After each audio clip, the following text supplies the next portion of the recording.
Okay, this section is this is the instructions for the Linocut printmaking number 2.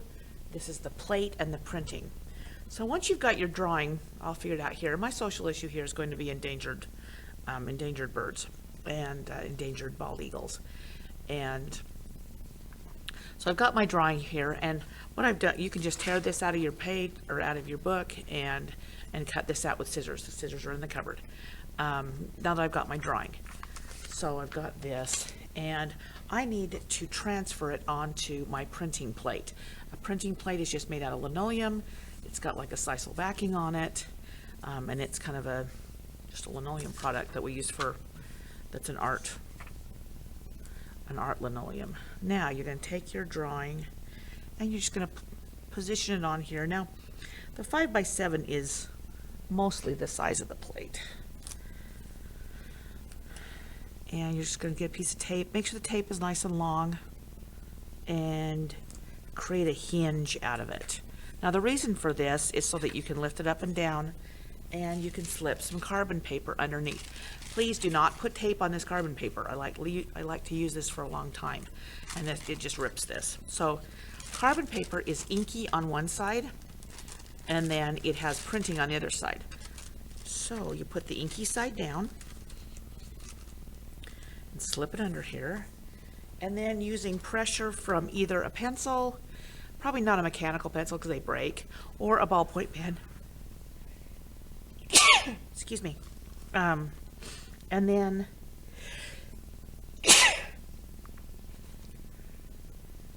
we go in and we trace and we draw over the top of our drawing here.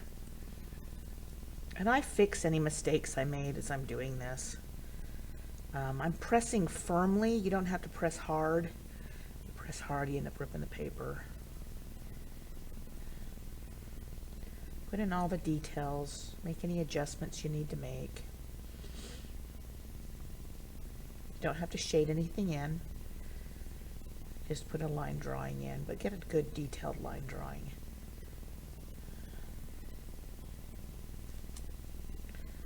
Anything that's going to help you cut later. Alright, and what that's going to do, let me show you what that does on the plate, is that's going to give you a really nice drawing. Okay, once you have this finished, go get a Sharpie.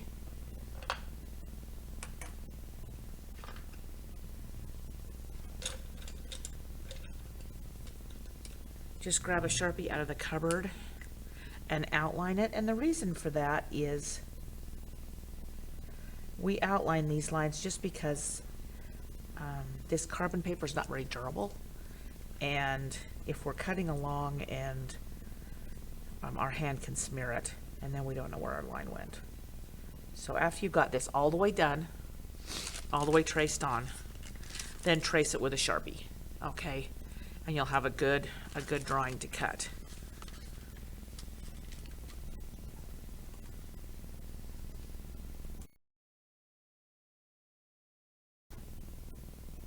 Okay, so you've got your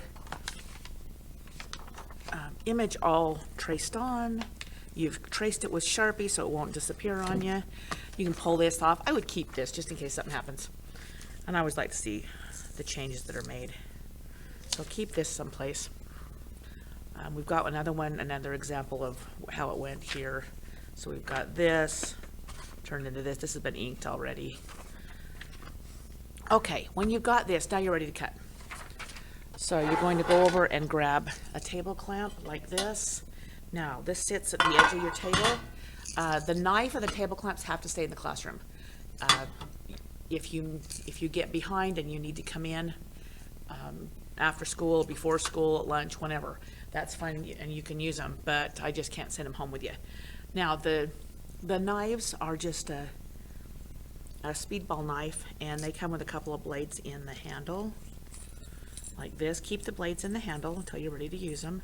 The best ones to use on these are the little bitty ones that look, that look like that, or they look like this one, this V-shaped one here. All right, and those are my favorite ones to use. if you need to replace the blades, they come in here. This loosens here. There's a half circle that's thicker and a half circle that's thinner, and the blade goes between that middle ball and the thin one, and the thin half circle. If it's not going in, just loosen it up. Some of them just get a little jammed, and so you just kind of have to wiggle them back and forth and put it in. All right, they should fit all the way in, and then tighten this bezel up. Okay. It's important when you're cutting to keep your fingers behind the blade, okay, back here, not up here.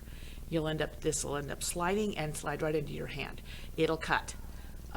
These blades will cut my tables, they'll cut your hands, they'll cut anything else, so be rather careful with them, okay? When you're going to cut, it's always good to cut away from you. Don't be doing this. Also, we don't hold them like a pencil, we hold them like a knife with our finger on top, and I like putting my other hand kind of on top too. Keeps it out of the way.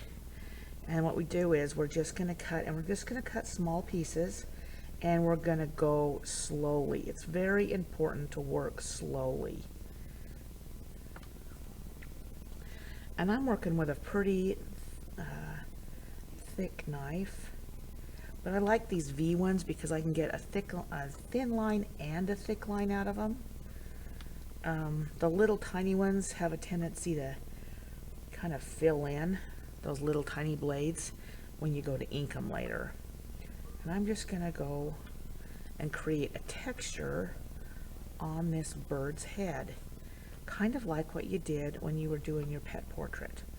And notice I'm not gouging very deep, okay? Don't go through this. Doesn't need to have a hole in it. It doesn't need to be super deep. Just has to be an indentation because we're going to roll the ink on this. And I'm working away at all times. I'm putting my other finger on top. Now I'm left-handed, and I'm not even going to attempt to do this right-handed. But I'm just putting little strokes, and now that one kind of slid on me. I'm keeping this other finger on top, mostly to slow it down, so I can keep that blade nice and slow. Now, if it doesn't want to go forward, you might be digging too deep. Just wiggle it side to side like this, and it'll start moving.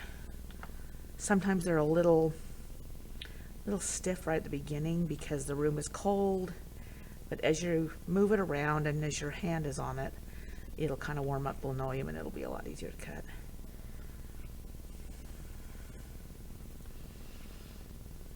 Realizing that every part that you cut out is going to be white. And since the top of a bald eagle is white, I've got quite a bit of cutting to do. So we're going to come in and get all this cut out. Enjoy the process. The only problem we ever have with this is when people are trying to work too fast. It's just a constant, just trying a new one. If you have things that you want to outline, like I'm probably going to end up outlining this beak, you'll just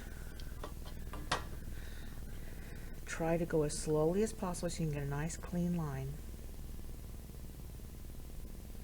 And I'll just come in, and I'm going to do it in parts. So there's part of the outline, but then I'm going to rotate my plate so I can keep working away from my hand. And I'm just going to bring this around slowly, and I'm kind of pushing on the plate and pushing it against this little wall. I'm just slowly going back and getting it all cut out. I like if I've got to pull out a lot of material, I like outlining it first so that I have something to end into, and then I can just cut that out. But I like having an outline just so it keeps the edge clean. All right, so that's the cutting. You're going to get the whole thing cut out, and then we'll talk about printing.